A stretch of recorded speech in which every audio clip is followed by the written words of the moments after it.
This channel does not promote any violent, harmful, or illegal activities. All content provided by this channel is meant for an educational purpose only.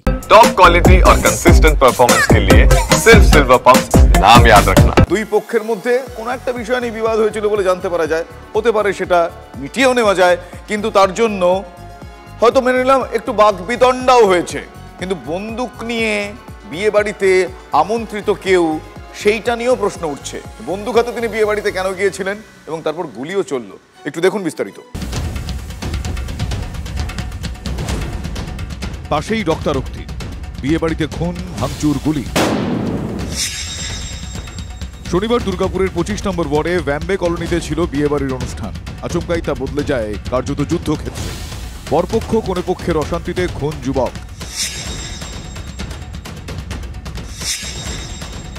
বিয়েবাড়িতে গান চালানো নিয়ে দুপক্ষের অশান্তি, ক্রমেই পরিস্থিতি উত্তপ্ত হয়ে ওঠে। দুপক্ষের হাতাহাতি, ভাঙচুরের রণক্ষেত্র হয়ে ওঠে বিয়েবাড়ি। প্রত্যক্ষদর্শীদের দাবি, কনেপক্ষের এক আত্মীয়কে টেনে হিচড়ে নিয়ে গিয়ে গুলি করা হয়। গান নিয়ে গন্ডগোল হয়েছিল, নাচ গান হচ্ছিল, বাস এই গন্ডগোল নিয়ে। তুমি একটা বন্দুক, তুমি পিস্তল, তুমি গুলি, তুমি হাতিয়ার। ঝগড়া হয়েছে কিন্তু মারামারি করিনি, কারোর সঙ্গে কে মেরেছে ও পালিয়ে গেছে। বরাকরের বাসিন্দা আর্টিস্ট বেদকে দুর্গাপুর মহকুমা হাসপাতালে নিয়ে গেলে চিকিৎসকরা মৃত বলে ঘোষণা করেন। বিয়ের প্যান্ডেল যেখানে আছে সেখান থেকে বেশ খানিকটা দূরেই ছাদনাতলার এখানে নিয়ে এসেই তাকে জল দেওয়া হয়েছিল এবং জানা যাচ্ছে এখানেই মৃত্যু হয়েছে। পুলিশ এখানে জায়গাটা ব্যারিকেড করে দিয়েছে। বাজনা হচ্ছিল, সেখানেই গন্ডগোল হয় এবং সেই গন্ডগোল থেকেই যে কন্যাপক্ষের অন্যান্য যারা আছে তাদের দাবি যে গুলি করে খুন করা হয়েছে। গুলি চলার কথা না মানলেও ঘটনায় ধরপাকড় করছে দুর্গাপুর নিউ টাউনশিপ থানার পুলিশ। ধৃত 3 জনকে রোববার আদালতে তোলা হয়। একটা ঘটনা ঘটেছে, ইনভেস্টিগেশন চলছে, বাকি ইনভেস্টিগেশনের পরে দেখা যাবে। ইনভেস্টিগেশন হোক, ইনভেস্টিগেশনে যা বেরিয়ে আসবে, ইনভেস্টিগেশনের রেজাল্ট যা আসবে দেখা যাবে। আমার তো ক্লায়েন্ট নির্দোষ আছে। আদৌ কি গুলি চলেছে? এখন তো সেটা চলেছে, গুলিটা চলেছে। এবারে কে চালিয়েছে এটা আমার মক্কেলটা চালায়নি। দিকে দিকে গুলি চলছে, রক্ত ঝরছে, প্রাণ যাচ্ছে। রাজনীতির চৌকাঠ পেরিয়ে যে ছবি এবার বিয়ে বাড়িতেও, যা সচরাচর দেখা যায় না এ রাজ্যে। দুর্গাপুর থেকে জয়ন্ত বিশ্বাসের রিপোর্ট, TV9 বাংলা। এবার দেখাবো একটা সন্ধির ছবি, সন্ধিক্ষণেও বলতে পারেন। 26-এর ভোটের আগে অবশেষে রাজীব কল্যাণ সন্ধি। আচমকা কল্যাণ বন্দ্যোপাধ্যায়ের বাড়িতে রাজীব বন্দ্যোপাধ্যায়। ভুল হয়েছিল, ক্ষমা করে দাও বলেছেন রাজীব। এ দাবি শ্রীরামপুরের তৃণমূল সাংসদের। আমি দল পরিবর্তন করেছিলাম বলে দাদার অভিমান হয়েছিল কল্যাণ সাক্ষাতের পর, এমন মন্তব্য করেছেন রাজীব বন্দ্যোপাধ্যায়। শুধু রাজীব বন্দ্যোপাধ্যায় নন, এদিন উত্তরপাড়ার প্রাক্তন বিধায়ক প্রবীর ঘোষালও দেখা করেন কল্যাণ বন্দ্যোপাধ্যায়ের সঙ্গে। 2021-এর ভোটের আগে দুজনই তৃণমূল ছেড়ে বিজেপিতে যোগ দিয়েছিলেন। ভোটে হারার পর আবারও তৃণমূলে ফিরে আসেন রাজীব বন্দ্যোপাধ্যায় এবং প্রবীর ঘোষাল, কিন্তু অসন্তোষ প্রকাশ করেছিলেন কল্যাণ বন্দ্যোপাধ্যায়। পরিস্থিতি এমন পর্যায়ে যায় যে নিজের জায়গায় রাজীব কোণঠাসা হয়ে পড়েন। তাকে দলে দায়িত্ব দিয়ে ত্রিপুরায় পাঠিয়ে দেওয়া হয়। তারপর 2024-এ লোকসভা ভোট চলে গিয়েছে, তবু কিছুতেই কল্যাণ রাজীব এই দুই বন্দ্যোপাধ্যায়কে এক মঞ্চে বা এক অনুষ্ঠানে দেখা যায়নি। অবশেষে আজ কল্যাণ বন্দ্যোপাধ্যায়ের বাড়ি গিয়ে দেখা করলেন রাজীব বন্দ্যোপাধ্যায় এবং প্রবীর ঘোষালও।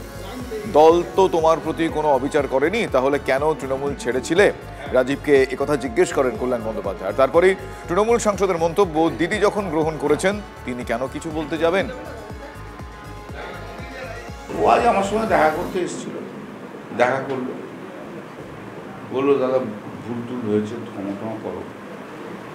ঠিকই আছে, পুরনো লোক তো। আর প্রবীরদা তো অনেকদিন ধরেই রয়েছে, জয়েন করেছে। প্রবীরদা তো বিভিন্ন প্রোগ্রামেই রয়েছে।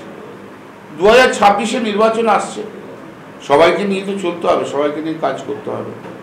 দল কাকে কি দায়িত্ব দেবে, কি করবে, সে তো পরের ব্যাপার।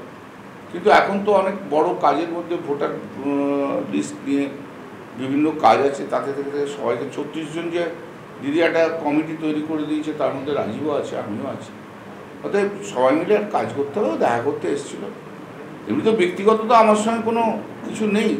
আমার একটা দুঃখ ছিল, কষ্ট ছিল যে তৃণমূলের থেকে কেন চলে গেলে, কারণ তোমার তো কোনো প্রতি তো দলের কোনো অবিচার হয়নি, দল কোনো ইয়ে করেনি। এটা আমার একটা অভিমানের জায়গা ছিল। যেহেতু আমি এক জায়গায় অন্য দল পরিবর্তন করেছিলাম বলে দাদা মানা করেছিলেন, সেই সময় ওনার অনেক অভিমান হয়েছিল। তারপর থেকে একটা গ্যাপ ছিল। আজকে যখন শ্রীরামপুরে এসেছি তখন আমার মনে হলো একবার দাদার সাথে আমি গিয়ে একটু সৌজন্য সাক্ষাৎ করে আসি, এবং দাদাকে আমি বললাম আপনি যদি থাকেন আমি যাব, এবং দাদাও ডেকেছিলেন। তাই সকালে এলাম, দাদার সাথে একটু সৌজন্য সাক্ষাৎ করে গেলাম। রাগের আবার কি, দাদা ভাইয়ের সম্পর্কের মধ্যে ভালোবাসাও থাকবে, রাগও থাকবে, অভিমানও থাকবে, অভিযোগও থাকবে।